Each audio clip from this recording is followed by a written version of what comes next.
So we decide we're going out and we're feeling good. So I grab the gin and I go to hit the road.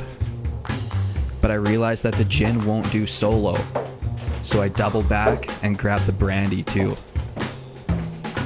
And once I got the brandy, we went out, all of us, to some fancy bar, a classy place. Better believe I got a Negroni.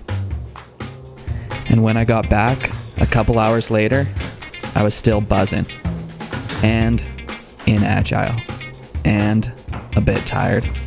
So I tossed off the shoes, and I grabbed the railing for balance, and I thumped up the stairs to hit the hay. It was an unreal night, but the next day was a different story. My head was throbbing, and I was slow, and I was gassed, and the rest of the day seemed like a wash. Luckily, I had a secret weapon for mornings like these, and I had all the ingredients to swing it. The secret weapon was the Bloody Mary, the hangover cure. First was the lemon juice, 2 bar spoons of it. Next, Worcestershire, only 1 bar spoon, still essential. After I slapped 3 dashes of Tabasco, the vodka's the next move, 2 ounces of it.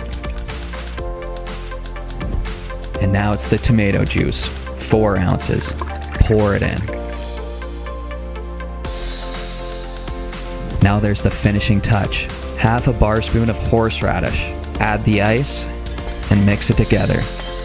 Shake it up, and pour. Slide in a celery, and place an olive and pickle on the top. There it is, the final product, the morning hero, the Bloody Mary.